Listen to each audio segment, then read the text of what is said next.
ஏன் அந்த யமுனை வழி விட்டுதுன்னா, இவர் தான் பூர்வ அவதாரத்துல ராமாவதாரம் பண்ணார். ராமாவதாரம் பண்ணின காலத்துல தர்பஜயனம் பண்ணினார் சுவாமி.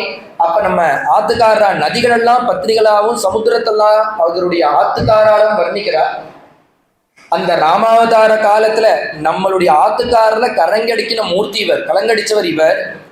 நம்ம ஆத்துக்காரரே இவரை சரணாகதி பண்ணியிருக்கார் ராமாவதார காலத்துல, தர்பஜயன காலத்துல. அப்படி இருக்கும்போது நம்மெல்லாம் எம்மாத்திரம், அந்த பிரபுதான் இப்ப கிருஷ்ணனாக அவதாரம் பண்ணியிருக்கான். அவருக்கு போய் நம்ம வழிவிடாம இருந்தா நம்ம ஆத்துக்காரருக்கான கதி தான் நம்மளுக்கு ஆகும். அதனால பார்த்துட்டு அந்த யமுனை மார்கந்ததோ சிந்துரிவ ஸ்ரீ அப்பதே வழி விட்டுதான் அந்த ஆதிசேஷன் கொடை பிடிக்க சுவாமி அக்கறைக்கு சேஃபா போய் அந்த குழந்தைய சேர்த்து விட்டார் அந்த வசுதேவர். இந்த சமுத்திர ராஜா வந்து சரணம் பண்ணி ஒரு உபாயம் சொல்ல, உங்களுடைய சைன்யத்துல, வானர சைன்யத்துல நரல்னு ஒரு குரங்கு இருக்கு. அந்த குரங்கு தொட்டா எந்த வஸ்துவாக இருந்தாலும் மிதக்கும். அதனால நீங்க அந்த குரங்க தொட சொல்லி அடியிலேந்து பாலம் எழுப்புறது ரொம்ப கஷ்டம். மேலால பாலத்தை போட்டு அது ஸ்திரமாக இருக்கிற காலத்துல நீங்க மேல போறதுதான் உச்சிதம். சமயமும் இல்லை, நீங்க இதன் வழி பண்ணினேலையானா உங்களுக்கு பாலம் அமைக்கிறது சுலபம், நீங்க அக்கறைக்கு போலாம்னு சொல்லி ஒரு உபாயத்தை சொல்ல, என்ன அந்த நலன் கையில என்ன இருக்குன்னா அதற்கு ஒரு பூர்வ விற்த்தாந்தம். அந்த நலன் இவாளா ராமாவதாரத்தின் பொருட்டு, ராவண பதார்த்தத்தின் பொருட்டு முன்பே அவதாரம் பண்ணிவிட்டா. பண்ணினாவா அங்கங்க இருக்கிற காலத்துல ராம காரியார்த்தம் முன்னாடியே அவளுக்கெல்லாம் வரணை கொடுத்து வைக்கிறார் பகவான். அதாவது அங்கங்க சரி கட்டின்னு வரார்.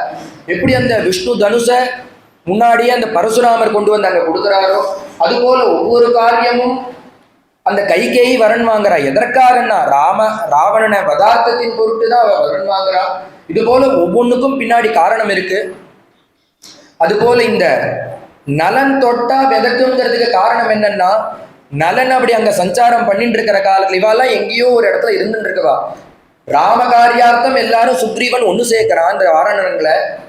இருக்கிற காலத்துல ஒரு சமயம் ஒரு ரிஷி பூஜை பண்ற காலத்துல சாலக்கிராம பூஜை, அதை எட்டியிருந்து பார்த்தது குரங்கு சபலம்.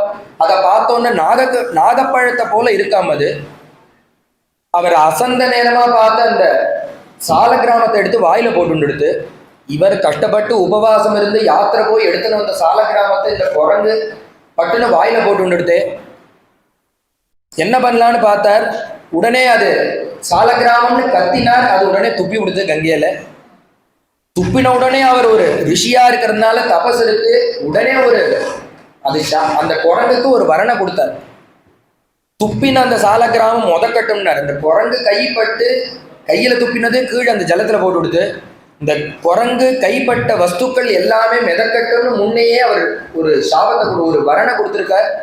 பட்டுன்னு போனார், அந்த சாலக்கிராமத்தை எடுத்தார், தன்னுடைய பூஜையில வச்சு விட்டார். இது பூர்வ விற்த்தாந்தம்.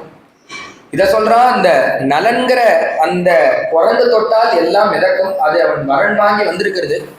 அதனாலதான் ராமசேது நலசேதுங்கிறான் சுவாமி. அதன்படியே இந்த நலனுடைய கையினால தொட்டு தொட்டு எல்லா வானரங்களும் கொடுக்க, எத்தனை நாள்லன்னா 5 நாட்கள்ல அந்த பாலத்தை அனுப்பிச்சு விட்டா. லங்கைக்கு வந்து சேர, லங்கைக்கு வந்து சைன்யங்களோட ராமர் வந்து இறங்கிட்டார். இறங்கினா அந்த ராவணன் பார்க்கறான், கூட்டமா தெரியுது. பார்த்தா ராமர் வந்துட்டாருங்கிறது தெரிஞ்சிடுது.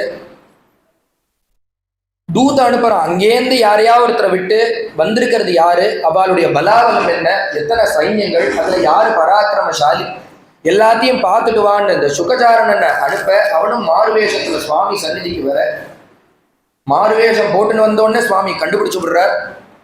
எத்தனை வாரணங்கள் இருக்கு, அதனுடைய பலாபலம் என்னன்னு சோதிக்கிறதுக்காக கிளி ரூபத்தை எடுத்துன்னு வரான். ராவணன் கணக்கு கேட்டிருக்கான், அதனால வந்து சோதிக்கிறது எல்லாத்தையும் பார்த்துட்டு வந்தான். விபீஷன் கண்டுபிடிச்சு விட்டான், என்னன்னா இவ சுகசாரனால் வேஷம் போட்டுன்னு வந்திருக்கான்னு. வதம் பண்ண போனா, வதம் பண்ணாத, இவ தூதாள், இவாளுக்கு ஒன்றும் தெரியாது, ராவணன் அமிச்சு இங்க வந்திருக்கான், நம்ம இவனை எதுவும் பண்ணக்கூடாது, அனுப்புன்ட்டார். உடனே அந்த சுகசாரனால் அங்க போனா ராவணன் உப்ரிக்கையில நின்றுட்டு பார்க்கறான். பெரிய கூட்டம் நிற்கிறது. அங்கேருந்து பார்க்கறான், ஒவ்வொருத்தரையா கேட்கலாம், என்ன அவளுடைய பலாபலத்தை, ஒவ்வொருத்தருடைய பலாபலத்தை கேட்டு தெரிஞ்சுக்கிறான். விதியைவ சாகரங்கிறார். ரெண்டாவது ஒரு சமுத்திரம் தோன்றினது போல இருக்கு அந்த கூட்டம்.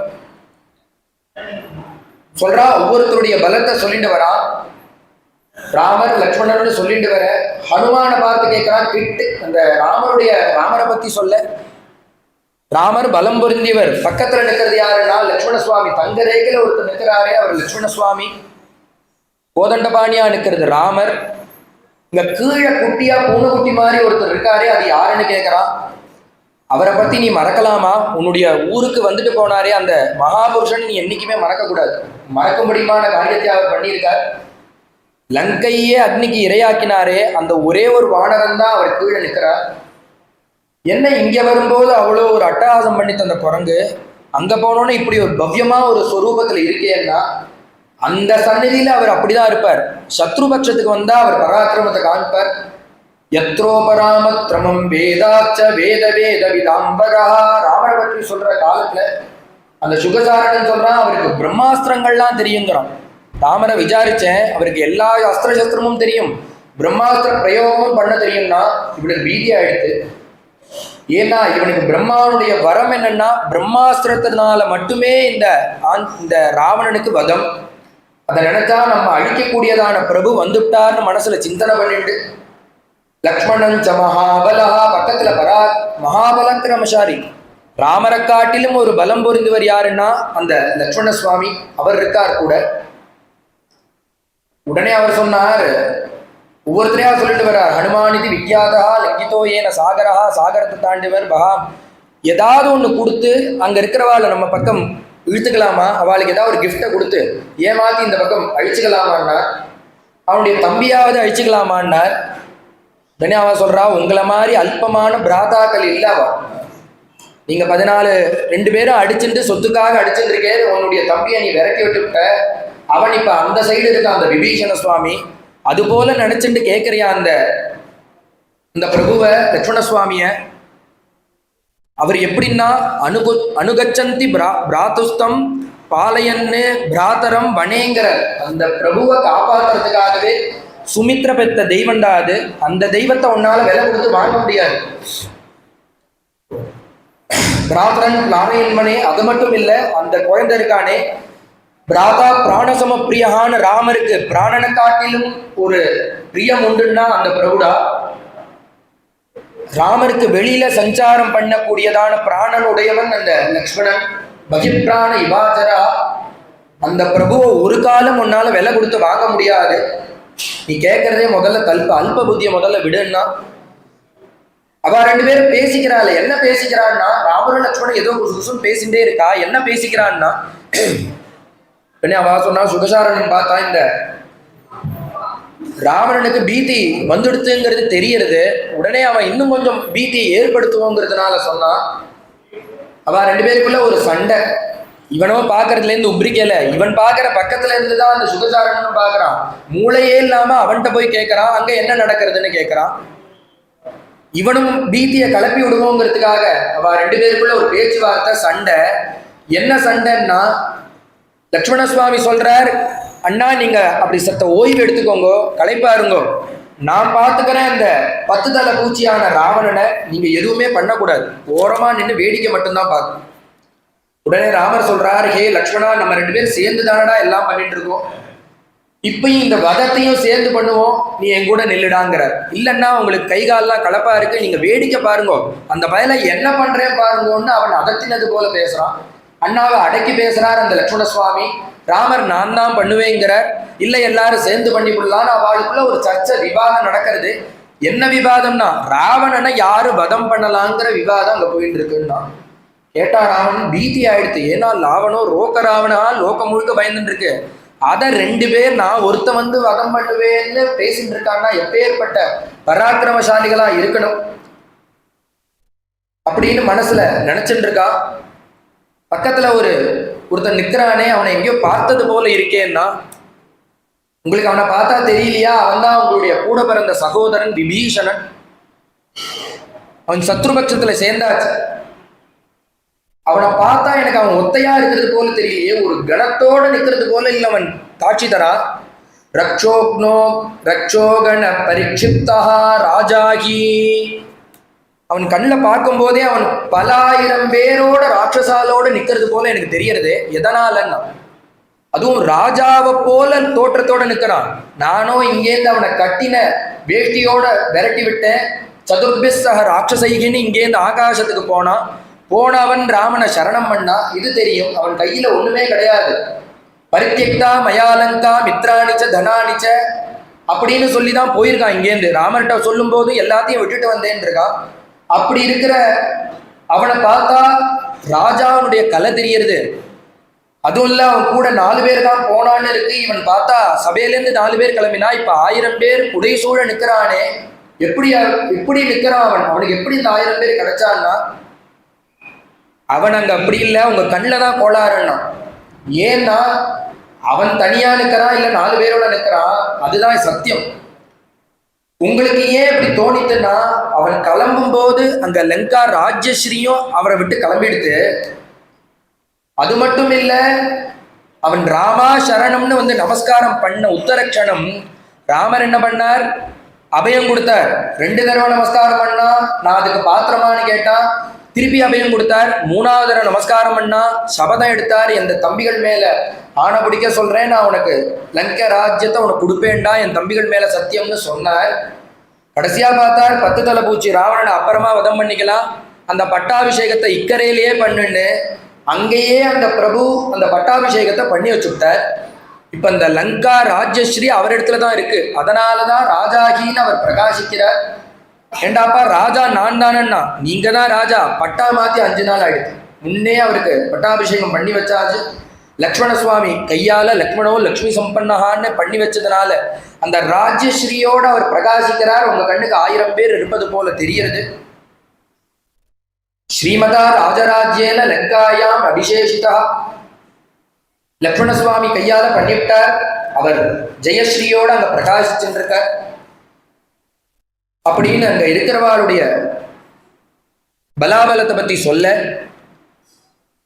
முதல் நாள் யுத்தம் துவந்த யுத்தம் அபாரமான யுத்தத்தை தொடங்கினா முதல்ல யார் வந்தான்னா இந்திரஜித் வரானா. உடனே இந்திரஜித் வந்து யுத்தத்துக்கு வர பார்த்தா இவா யுத்தம் பண்றதை பார்த்து முதல்ல எடுத்தோன்னு இவா பராக்கிரமசாலிகள்ங்கிறது தெரியறது. உடனே அபிமந்திரணம் பண்ணி நாகபாசத்தை பிரயோகம் பண்றான். எதற்குமே அடங்கலன்னு நாகபாசம். சுவாமி அதற்கெல்லாம் கட்டுப்பட்டது போல நடிக்க அந்த நாகபாசம் வந்து சுவாமியும் லக்ஷ்மண சுவாமியும் தாக்கிவிடுறது. பேச்சு மூச்சு இல்லை, அவ கீழே விழுந்துட்டா, சுவாசமே இல்லாம இருக்கா. உடனே பார்த்தாம் பத்தௌது சரபந்தேன தாவுகோ ரணமூர்தனி கீழே விழுந்துட்டா. அவளை பார்த்து பக்கத்துல இருக்கிற சைன்யங்கள்லாம் அழறது, வானர்கள்லாம் அழறா. இப்படி இருக்கிற அந்த ஸ்திதிய அவன் பார்த்தான். இத தேவி கிட்ட போய், இது மாயா மாணவகனா அவன் பண்ணியிருக்கான். இந்திரஜித் பண்ண காரியத்தை தேவி கிட்ட போய் சொல்றா.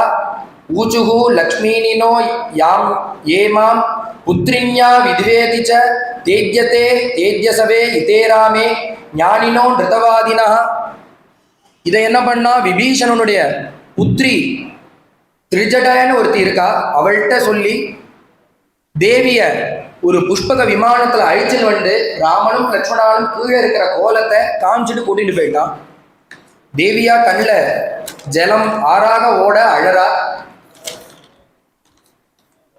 அப்படி தேவிய சமாதானப்படுத்துறாளா திரிஜட நல்லவள், விபீஷண சுவாமியோட புத்திரி. அவள் சொல்றார், கவலைப்படாதீங்கோ, உங்களுடைய பிரபு காலமாகல, லக்ஷ்மண சுவாமிக்கும் ஒன்றும் ஹானி இல்லை. தேவி என்ன சொல்லி அழுதான்னா, மகான்களை நான் சாயமும் பிராத்தமும் நமஸ்காரம் பண்ணேனே, இந்த மகான்களுடைய வாக்கு பொய்யா போயிடுத்து. நான் கல்யாணமாய் அந்த சுவாமியை கைப்பிடிச்ச காலத்துல நமஸ்காரம் பண்ண நேரத்துல அங்க இருக்கக்கூடிய ரிஷிகணங்கள், காட்டுக்கு வந்த போது ரிஷிகணங்கள் எல்லாரும் என்ன ஒரு எனக்கு வாக்கு கொடுத்தா அப்படின்னா, இந்த பிரபுவோட நீ ரொம்ப நாள் சௌக்கியமா இருக்க போற, பல யஜ்யங்களை நீ பண்ண போற, அது மட்டும் இல்ல உங்களுக்கு மணியாக 2 குழந்தைகள் பிறக்க போறான்னு அந்த ரிஷிகள்லாம் அன்னைக்கு வாக்கு கொடுத்தாலே, அந்த ரிஷிகளுடைய வாக்கெல்லாம் இப்ப பொய்யாகும்படியுமா ராமரும் லக்ஷ்மணாலும் காலமாயிட்டாலே, ஞானினோ ஒன்று தவ அதினா, அந்த ரிஷிகளுடைய வாக்கெல்லாம் பொய்யா போயிடுத்தே, அவ சொன்ன வாக்கு சத்தியம் இல்லாம ஆயிடுத்தே. தேவி அழறா, சமாதானப்படுத்தின திருஜட அது சத்தியம் இல்லை. ஏன்னா இப்ப நம்ம வந்திருக்கிறது ஒரு ராமனுடைய தபசுனால உண்டானதான ஒரு புஷ்பக விமானம். இந்த புஷ்பக விமானம் எப்படின்னா, ஒரு ஆசௌச்சம் இருந்ததுன்னா இந்த இந்த புஷ்பக விமானம் தாங்காது யாரையுமே. இதம் விமானம் வைதேகி புஷ்பகம் நாம நாமதா திவ்யம் துவாம் தாரயேன்னைவம் யஜ்யதோ கணநீவிதோ கணஜீவிதோ. அப்படி ஆசௌச்சம் இருந்திருந்ததுன்னா உத்தரக்ஷணம் நீங்க கீழே விழுந்திருப்பே. உங்களுக்கு ராமரும் லக்ஷ்மணும் போயிருந்தா உங்களுக்கு ஆசௌச்சம் இருந்தா நீங்க கீழே விழுந்திருப்பே. இப்ப நீங்க இந்த விமானத்துல ஸ்திரமா இருக்கீங்க. அதுலேருந்தே என்ன தெரியறதுன்னா, உங்களுக்கு ஆசௌச்சம் இல்லாததுனாலேயே, விமானம் தாங்கிறதுனாலேயே பிரபுவுக்கும் அந்த லக்ஷ்மண சுவாமிக்கும் எந்த விதமான ஜீவனுக்கு ஹானியும் ஏற்படலை. அது இந்த விமானம் சொல்றது உங்களுக்கு. அதனால கவலைப்படாதீங்கன்னு சொல்ல திருப்பி இருக்கிற இடத்துக்கே போயிட்டா, அசோகவனத்துக்கே. ஆனா அவ மூர்ச்சையா இருக்கா. உடனே கருடன் வந்தாராம். இந்த செய்தி அவருக்கு காதல விழுறது. கருடன் வர, சுவாமி இப்படி அடிபட்டு கடக்காரன்னு உத்தரக்ஷணம் கருடன் கிளம்பி வர, எல்லாமே அவதாரத்தை உத்தேசம் பண்ணி எல்லாம் முன்னாடியே பேசி வச்சுட்டதாக. யதாதாத்தம் தசரதம் யதாதம் ச பிதாமகம் ததாபவந்தம் ஆசாத்திய ஹிருதயம் மே பிரசீதத்தி. சுவாமிக அப்படி மடியில போட்டு அந்த கருடாழ்வார் தடவி கொடுக்கிறார். கண்களை திறந்து பார்க்கிறார் தசரத. அந்த பிரபு ராமர் கண்ணை திறந்து பார்த்தா மடியில இருக்கார். யாரு மடியிலன்னு தெரியல. இந்த கண்ணை திறந்துட்டே கேட்கிறாள், நீங்க யாரு? நீங்க தடவி கொடுக்கறத பார்த்தா என்னுடைய அப்பா தசரதர் போல இருக்கே. அடுத்தது பார்த்தா என் தாத்தாவை போல மடியில ஹிதமா போட்டுட்டு நீங்க எனக்கு தடவி கொடுக்குறீங்களே, நீங்க யாரு அப்படின்னு அந்த அறபோதையிலேயே கேட்கிறார். அவர் மயங்கி விழுந்துட்டார். அந்த போதம் தெரியறது. தெரியற காலத்திலேயே அந்த சுவாமியை பார்த்து கேட்கிறார், நீங்க யாருன்னு கேட்க, எங்க தாத்தாவை போல இருக்கு, அப்பாவை போல இருக்கு. உடனே அந்த கருடன் சொல்றார், அகம்சா காத்தே காக்குஸ்த பிரிய பிராப்னோ பகிச்சரஹா. நான் உங்க அப்பாவுடைய சகா. அது மட்டும் இல்ல, கருத்மானீக சம்பிராப்தா யுவயோகோ சக்கிய காரணாத்து. உங்களுக்கு சகாயம் பண்றதுக்காக தான் வந்திருக்கேன். என்னுடைய வேலையே உங்களுக்கு கைங்கரியம் பண்றது தானே. இப்ப வேணா நீங்க மனுஷனாக தசரத குமாராளாக அவதாரம் பண்ணியிருக்கலாம். எனக்கு பேரே சின்ன திருவடி பெரிய திருவடின்னு சொல்லுவா. உங்க சந்நிதியில இருந்து கைங்கரியம் பண்றது, உங்களை தூக்கிட்டு போறதுதான் எனக்கு கைங்கரியம். அப்படி இருக்கிற பிரபு ராமாவதார காலத்துல ஒரு நாகபாசத்தினால பந்தமாயிருக்கேங்கிறது தெரிஞ்ச பிறகும் நான் இருக்கலாமா? இது செய்தி காதல விழுந்தது, கிளம்பி வந்துவிட்டேன். உங்களுக்கு சகாயம் பண்ணதான் வந்திருக்கேன் கருடன் தவ தாசன்னு சொல்ல, உடனே அந்த கருடனுடைய வாசனை பட்ட உடனே அந்த நாகபாசம்லாம் விலகி விடுத்து சுவாமி எந்துட்டார். தரிசனாது அதிகம் துவனிகிங்கிறது.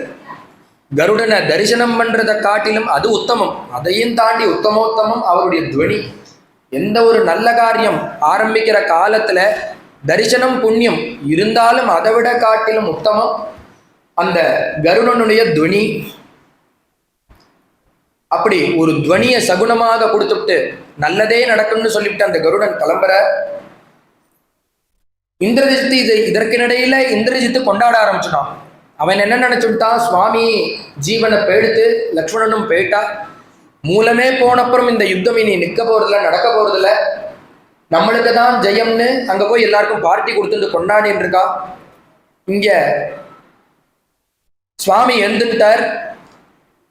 சுவாமி எழுந்துன்றது தெரிஞ்ச பிறகு பிரதம யுத்தம் துவந்த யுத்தத்துக்காக ராவணன் கிளம்பி வர, சுவாமி அந்த பிரதம தரிசனம் அந்த ராவணனை இப்பதான் முதல் தடவையாக பார்க்கிறார். அந்த களத்துல மகா பராக்கிரமசாலி, 20 கைகள் 10 தலை அப்படி இருக்கக்கூடிய அந்த ராவணனை அப்படி பார்க்கிறார்.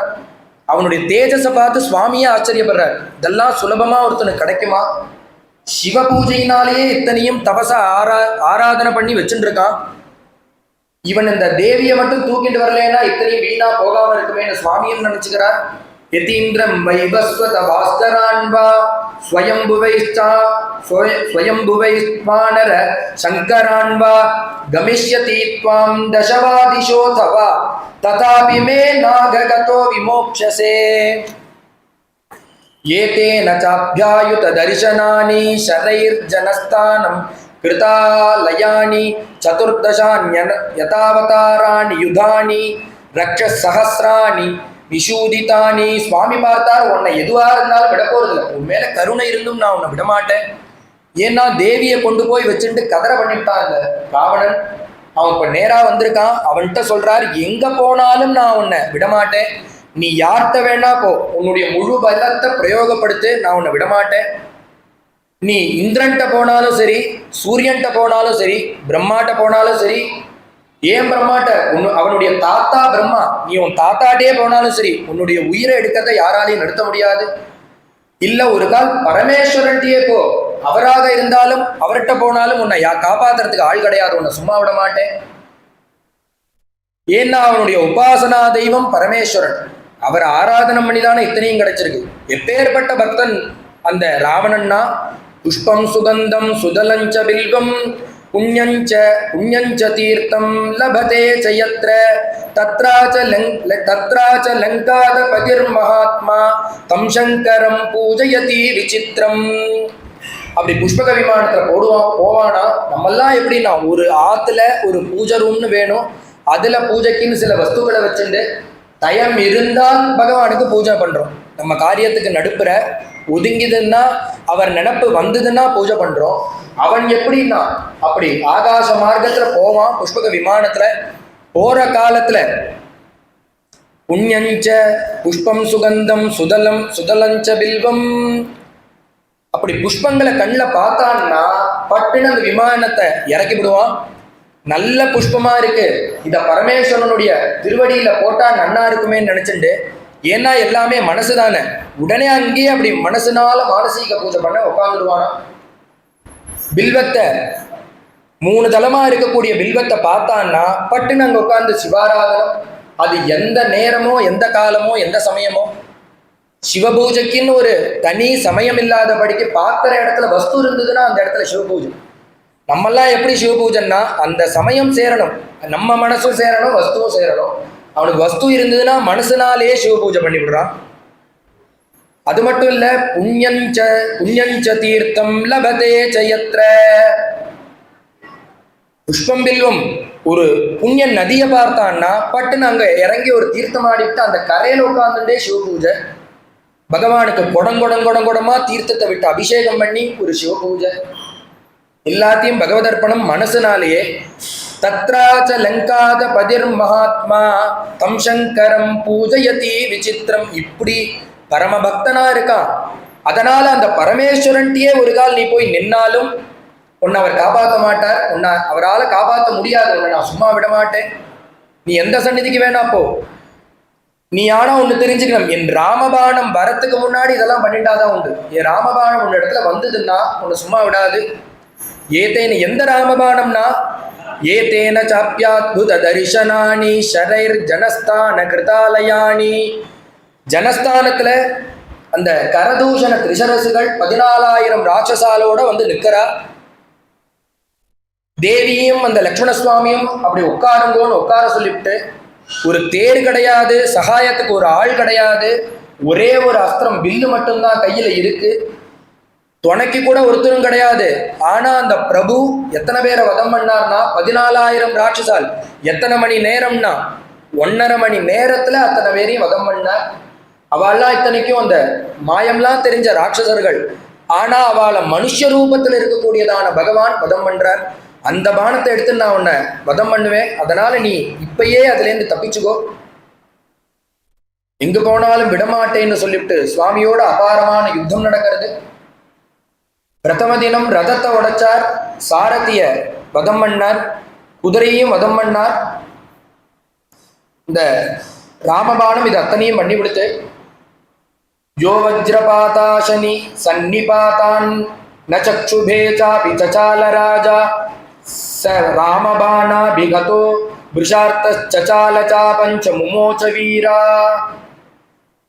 ராமன் பானம் போய் அவனுடைய மார்பை தொலைக்கிறது, அவன் அசந்த நேரமா பார்த்து சுவாமியோடு பானம் போடுறார், அது அவனுடைய கவச்சத்தை பிளந்துட்டு போய் குத்துறது.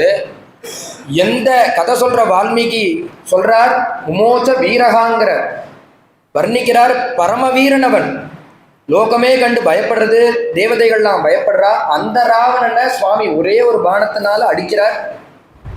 கதி கலங்கி போயிட்டான். ராமனிடத்தில் இருந்து கிளம்பின பானம், ஒரு பானம் அவனை ஆட்டி விடுறது, அப்படியே ஒரு உலுக்கி விடுறது. இதயத்தை பாய்த்து அவன் உடனே பயந்து போயிடுறான். இப்பேற்பட்ட பராக்கிரமசாலியா இருக்காரே இவர். ஏன்னா இது போல ஒரு காலம் வரும்னு அவன் எண்ணினது கூட கிடையாது. நம்மளை ஒருத்தன் ஒரு மனுஷன் அவதாரம் பண்ணி நம்ம கிட்ட யுத்தத்துக்கு அவனுடைய ஒரு பானத்தினால நம்ம அடிபடுவோங்கிற எண்ணம் அவனுக்கு சர்வதா கிடையாது. ஒரு திமிரு அவனுக்கு. என்ன திமிருன்னா, நம்மளை யாராலையும் எதுவும் எந்த காலத்திலையும் பண்ண முடியாதுன்னு ஒரு திமிரு இருந்தது.